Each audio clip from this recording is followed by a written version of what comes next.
Hello, everybody. Welcome to the MinistryBuilders.Church podcast. I'm so glad that you chose to tune in. My name's Wayne Lanier. I'm the founder of Ministry Builders, and our heart and our passion is to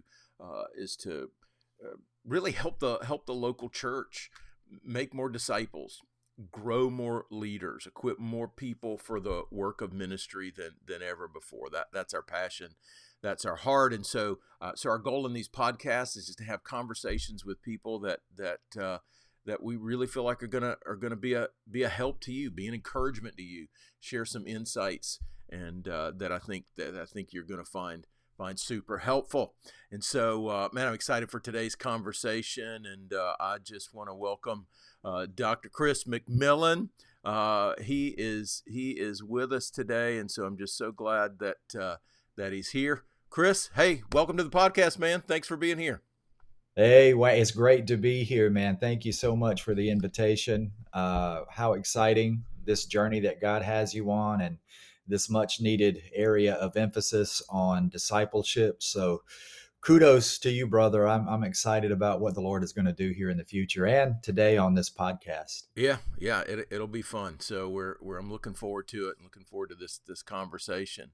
And Dr. McMillan and I, we go back a long way. We won't go into all of that, but let's just say we did not have gray beards back then. Let's just put it that way. And but Chris, thanks for spending some time. Hey, why don't you just take a moment, if you would, and just introduce yourself? Tell us about your background. Tell us about what your family, and give us a little insight and what you're involved in today and what you're doing. Yeah. Well, thank you, brother. Well, we grew up together. Well, you're a little bit older than I am, but in that very little bit, by the way, Wallace, North Carolina. Yeah, but I grew up as a pastor's kid, so I still bear those unique scars of being a pastor's kid. But I really came to Christ when I was 21. That's when I was genuinely converted, and had never had any desire whatsoever to be involved in ministry in any way. And just kind of simultaneously with my conversion came this overwhelming call to gospel ministry. So I spent the last 27 years in pastoral ministry, 22 as a senior pastor in North Carolina and Maryland and Virginia. And then, as one of my mentors said, he had a midlife crisis and became a missionary. And that's kind of what happened to me as well. I started working with International Training and Equipping Ministries. We call it ITEM for short. And so I've been with them in the transition of leadership. I'm actually getting ready to take over the director's role of that organization here in the next 6 weeks. So I've been working with them since the beginning of 2022. And it kind of marries the two things I love the most, which is missions and teaching. So it's an exciting venture for me and my family. I've been married to my wife, Allison, for the past December will be 30 years. We have a daughter who we just sent off to university. And so we're experimenting with the empty nest syndrome. And we have a son also who is in heaven. So we're anticipating that day when we're going to be reunited with him as well. Great. Thanks, Chris. And it's great to, I love, we all go on this journey of following Jesus, right? And so, which ultimately is what it means to be a disciple, right? We're followers of Him and His way and His word. And so, as pastors, I appreciate what you said about being a pastor's kid and those scars there. So I know there's some folks out there that are going, oh yeah, okay, I'm with you on that one, right? But I really want to kind of explore some conversation around equipping people, equipping leaders, equipping pastors, equipping those that are engaged in ministry. One of the conversations that I just find that I have had quite often, especially over the last, handful of years, was this conversation around what seems to be what I've heard termed as kind of this biblical illiteracy. Is this the term that I've heard used a number of times? And I think it's really kind of grown out of, well, a number of things, but one of them is we have so much content available. You can jump online and listen to the greatest speakers and preachers on the planet. You can consume content from any way you want. Mhm. And I think sometimes that we have we've kind of settled that the fact that I know I've got some information is really knowing, is really having insight and clarity. And so we take what we've heard, and we settle on what they said as opposed to what the text says, as opposed to what the scripture says, and that sort of thing. But then I've also seen this what seems to be this growing hunger, especially amongst this Gen Z generation, this younger generation. They did seems to be a deep passion for what's real, and to not just take somebody's word for things. They want to live with purpose and meaning and all of that. And so I really want to dive into that. Uh, what are give us some insights, Chris, into kind of what you've seen and experienced, and I'd really love to see, well, what, just first of all, what are your thoughts around that? What has been your experience? What are you hearing and seeing out there? Well, I think we need to go back to what are the basic essentials of the Christian faith. Hmm. The old saying, "You can lead a horse to water, but you can't make him drink." Yeah, yeah, yeah, We yeah. are surrounded by resources, but those resources, unless they're availed of, really don't benefit people. And I think what we've had happen, particularly in American evangelicalism, I'm talking specifically about, evangelical subculture in the West, is that over the past 40 years that our churches have turned more into evangelistic rallies rather than centers of discipleship. And every week it's as if we're having an evangelistic rally, so the teaching is very shallow. There's a lot of talk about discipleship, but it's almost like virtual reality. It's a virtual reality discipleship. It's not real. We talk about it so much. We're so familiar with the terms that we actually think we're doing it when we actually aren't doing it. And I think we've just missed the central part of the Great Commission, which is not just going. The central part of the Great Commission, Matthew 28:19, is making disciples. And how is making disciples done? Well, Jesus tells us baptizing in the Trinitarian formula and then teaching them to observe everything that I've commanded you. That teaching aspect is the central aspect of discipleship. And so I just think that we've raised a generation of Christians who have not been taught well. It's not that they've not been taught, it's that they've not been taught at a depth that transforms their worldview. And if you think about what makes a disciple change his behavior, what makes a disciple think differently, and their minds are renewed and transformed, it is because their worldviews are transformed. Unless a person's worldview is transformed, they're going to remain in the same state that they were. They may take, the Christian faith and mix it with, what they feel or what culture is telling them, and so it becomes an amalgamation of Christianity. And that's where many people are in our evangelical churches. They've mixed their own idea, their own idols, their own sense of spirituality with a few Christian verses, and they're Christians, or at least they profess to be. So I think there's a lot of issues when we start really getting deep into the weeds of why we are the way that we are, especially in the American evangelical church. But I ultimately think it's because we've missed what it means to make disciples. Daniel M., who is a writer, and he wrote a book several years ago that just was really good. It's called "There Are No Silver Bullets." And he says, we don't need a sage on the stage, we need a guide on the side. And that's always stuck with me, because this idea that we think that just because we're teaching every week that it's going to make disciples. It's not. Discipleship, disciples aren't made in classes. And I know this as a pastor. 27 years. You know, when you think discipleship, we think, oh, we need to get a program together. We'll put people in a class. We'll develop some life groups or fellowship groups, small groups. And then voila, you know, the disciples will start coming off the assembly line. Well, that's not life. That's not discipleship. Discipleship is messy. It involves more than just the, you know, obtaining information in your brain. It actually is about living life together with others. It's about accountability.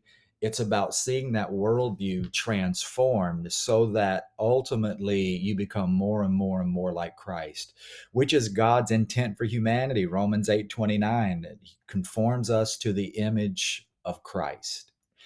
Um, it's a challenge though for pastors, and here's what one of the things that we part of our vision at Item is we call it the E4 strategy, which is not rocket science. It comes straight out of Ephesians 4:11 and 12, that God has given the fivefold office for the equipping of the saints to do the work of ministry. That word equip is key because in the Greek, that word equip in ancient times, it meant several things. It referred to the mending of a bone, a broken bone, and the mending of torn fishing nets. And so that doesn't happen overnight. That mending, that healing, so that a person is useful for the work of the ministry takes months, sometimes years. So discipleship is not something that we can really grade on the dashboard immediately. Yeah. Wow. It's it's good insight. One of the things that I, this idea of disciples, as I've kind of gone back and just done a lot of just studying and research around that um, really the culture of what it was to make a disciple in the day of the New Testament, right? In Jesus's day, it was really this idea of I read one writer said it this way. He said they called it, in English it would be called walking training, right? It was learning how to walk, like how Yeah. to walk this thing called life. And I know one of the things that I've found in church, because this is the thing, I've just wrestled with this for years and years and years, and and I'm a pastor within, and I've been a pastor within a very large church context for a long time, Mm-hmm. and we really work hard at just kind of constantly wrestling through some of these things, and and I found that it had more to do with creating what I'll call an ecosystem, an environment that's conducive for people to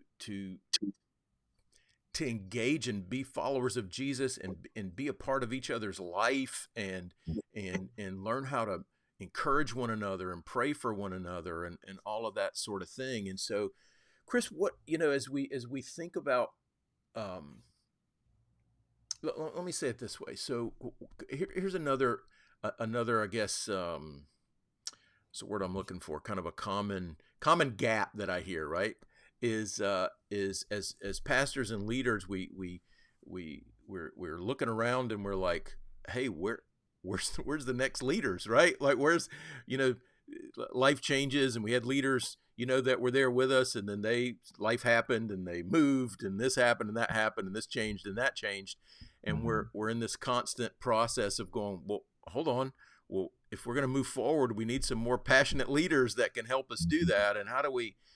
And I think the it's incumbent upon us to be focused on developing, especially this next generation of people, young people that are the leaders. They're leading today, and they're going to Mm-hmm. be leading in the future. And Yeah. so, what have you found that really helps? Like how are you? I know with what you guys do in international training and equipping, and your experience in the local church. Uh, I don't know. I just want to talk about this for just a minute. Yeah. Around how do we do this better? How do we help them? How do we engage deeper? How do we? What are your thoughts? Well, I think the first thing is intentionality. We have to be intentional about developing processes and systems that will actually be a pipeline for leadership. And again, this goes back to I know from my own experience that when you talk about these things all the time, again, you have the tendency to think that you're actually doing them when you're not. And so I think that intentionality is huge. It has to get past the talking phase to actually implementing some kind of a system where you are consistently developing.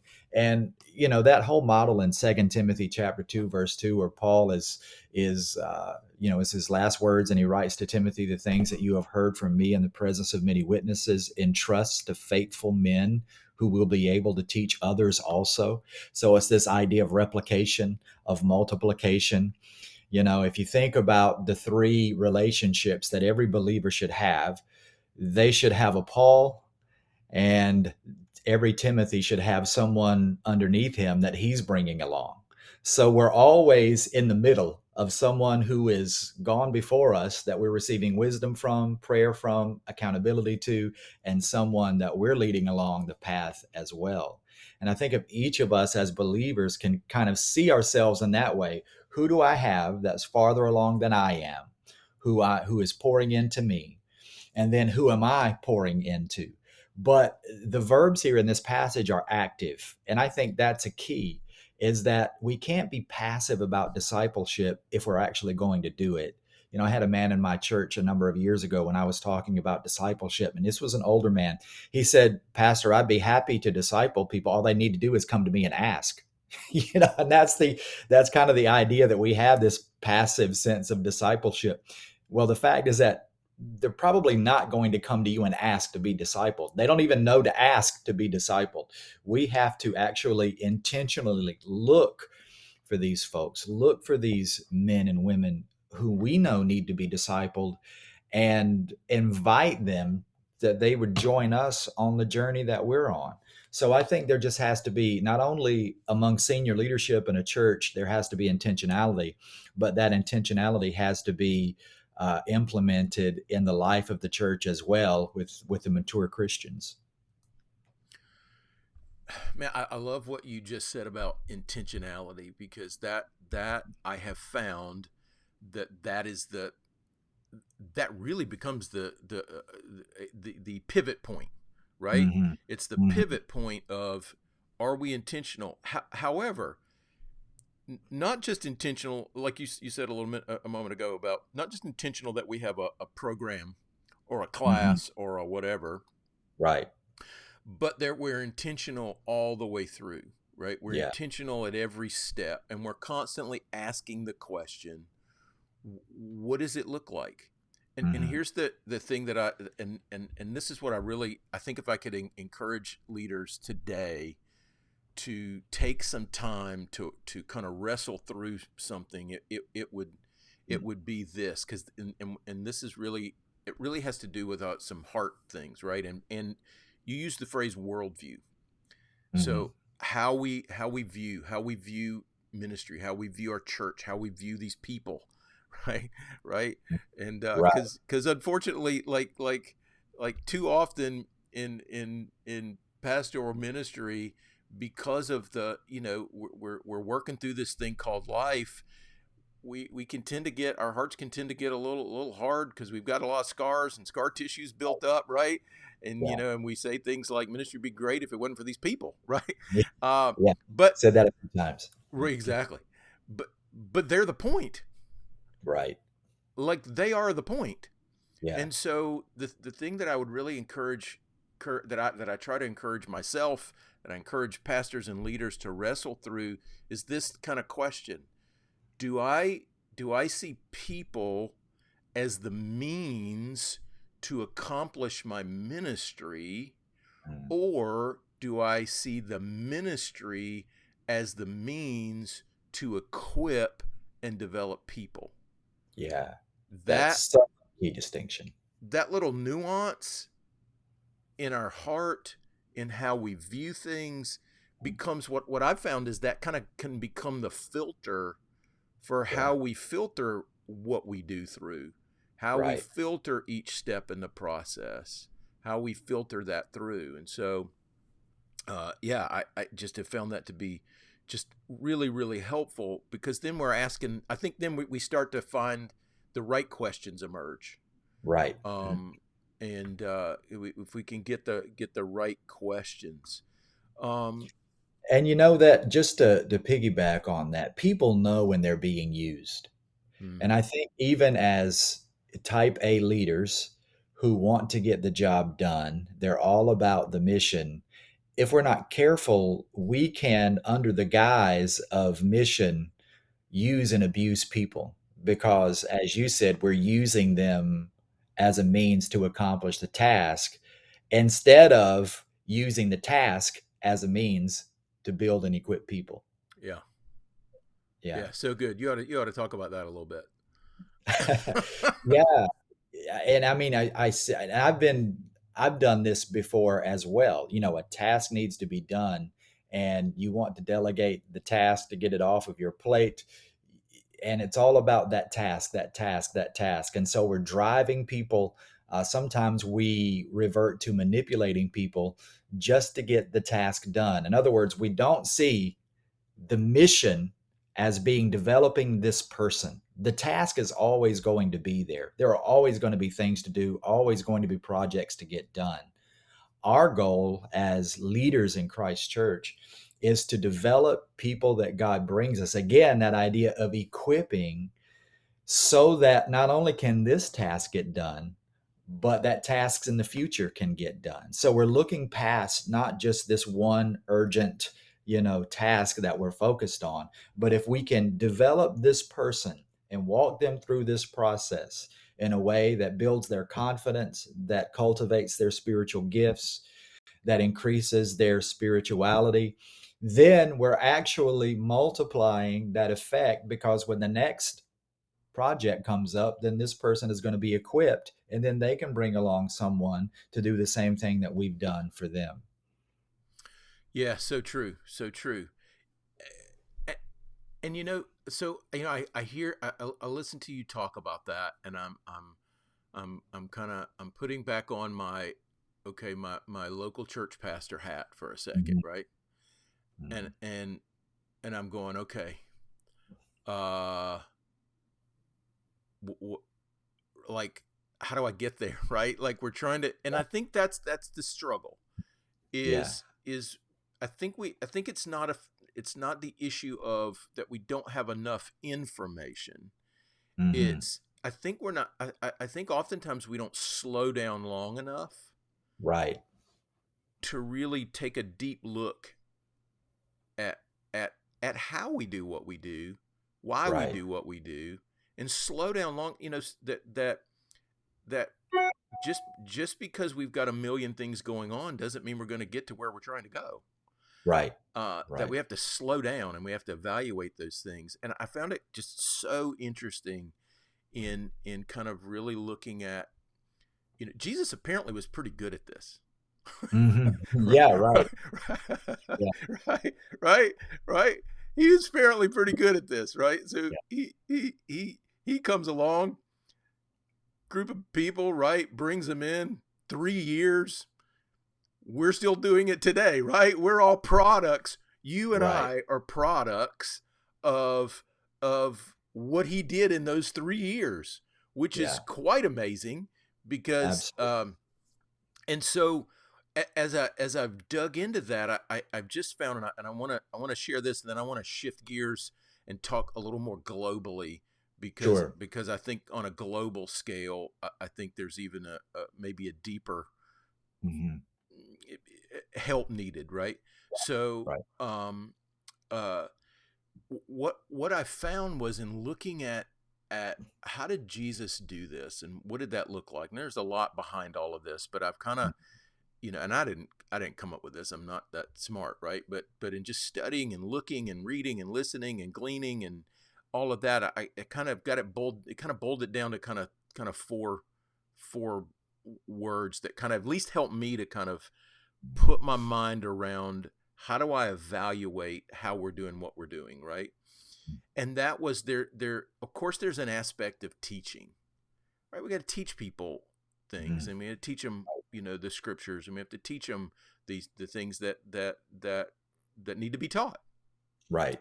But then there's an element of modeling, right? Hmm. So it's one thing for you know, uh, Dr. McMillan, you come along and you say, okay, all right, Wayne, we want you to, you got to go out and just be open to pray for people and minister to people, right? And I'm here and Right. I'm going, well, I never done that before. What Right. does that look like, right? I mean, I Yeah. look at you and others, and I go, well, I can see why they can do it. I mean, they're way more spiritual than I am. They know Right. way more Yeah. than I Right. know. They've got Right. this and that and the other. But I mean, I'm just me, and I know me, and right. And so they need to see that, like they need to watch. Remember, Jesus goes along, and his disciples are there. They see all this stuff, and Mhm. they watch him do it, and they're this and that. And you can tell at times they're catching on, right? They're catching. At times you Right. can tell they're Right. catching on, like, oh, like they'll be in a conversation. Like remember the Bartimaeus, right? The blind guy, right? Jesus saying, "Come here," and they're going, and he's yelling for Jesus, and they're going, "Hey, be quiet, stop it," Right. right? Right. And then Yeah. Jesus goes, "Bring him to me," and then they flip and they go, "Hey, he's calling you. You ought to come." Right? They're just like, Right. "Oh yeah, Right. yeah, we're supposed to help people that are in need." Oh yeah, I forgot about that for a second, right? Right. Right. So there's a modeling component, and then third, there's a mentoring component. Mhm. So now that I'm doing, somebody can be there and kind of mentor me along and help Yeah. me through the process. I mean, Jesus does Yeah. this all the time. Right. And then there's this fourth element that I think is also very critical. Is there's always this element of coaching. There's this Mhm. element of and these are all relational things, right? They Right. can only be done in relationship. Right. And Right. this element of coaching. Remember, Jesus sends them out. They go out. They do all this ministry. They come back like Jesus was awesome. All this stuff. However, Jesus, we had one issue right over here, right? This one didn't quite work out. What do we do, right? And he takes them in and works with. So I think I found that if we look and we ask ourselves, because I found in church world we tend to just stay on the teaching front, Right. and but we have to get the modeling piece in there, Mhm. and we have to mentor people, and we have to coach them. And I found that if we do that, we find that people grow in their confidence, they grow in their faith, they grow in their knowledge of the scriptures. And we're doing this thing called life together. We all talk about it, right? Yeah. And so yeah, that's huge. So well, let's shift gears, Chris, and Can I I want say to one talk. more thing Go, about yeah, go ahead, shoot, yeah, jump in, what yeah. you said? Yeah, I think that you make a key distinction there, really, really important. Now, I'm just reminded of the Gospel of Mark says this when Jesus called his 12 disciples, Mark specifically says that he called them to be with him. Right. That was Jesus' purpose. It's not there's a task that they needed to do to send them out to preach. But first, he called them to be with him. And so that idea of mentoring and coaching and teaching, that was not done in the synagogue, right? That was done along the way. That was done in various, the miracles that Jesus did, the parables that he taught, all those things that Jesus did in those 3.5 years of earthly ministry. His disciples were with him, viewing, seeing up close everything. And that is discipleship. As you said at the beginning, it is walking along the way. One of the old rabbinical blessings says, "May you be covered in the dust of the rabbi," right? That you're so following so closely behind him that you're covered with his dust. So I just think that's an area of ministry, especially because we're called upon to do so much, and we think we have to do so much that it's kind of like diffused light, right? When light is diffused, it's not very powerful, but when light is focused, it becomes a laser that can cut through steel. And I just think that we have to tighten up our ministry focus. And if we can tighten up our ministry focus, that actually that will expand the ministry more than all of the things that we're doing when we're so diffused.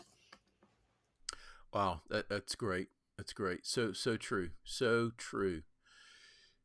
Dr. McMillan, let's talk a little bit about globally, because I know Yeah, you're really involved on the global front. right. What are you seeing globally? What spawned the what you guys do, and Sure. what you're doing around the world? Well, we really exist to confront a crisis. There's good news and there's bad news. The good news is this that the gospel is advancing in many parts of the world. experiencing an incredible harvest.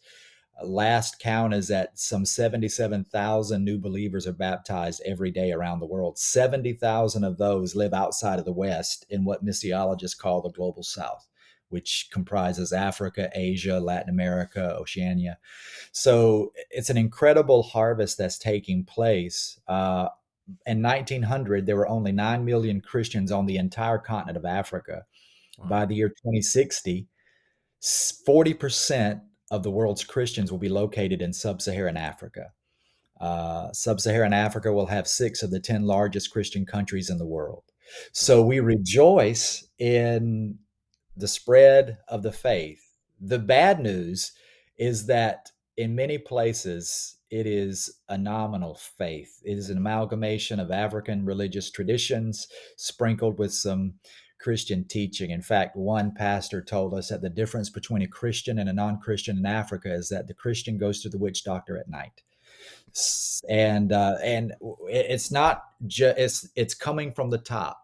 Yeah. 95% of pastors that live in the global south have never received any kind of formal Bible training. Mm. That's an incredible statistic.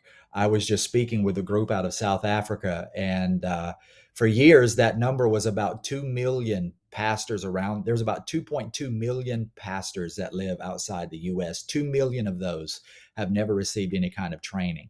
That has doubled in the last couple of years. We're now at 4 million.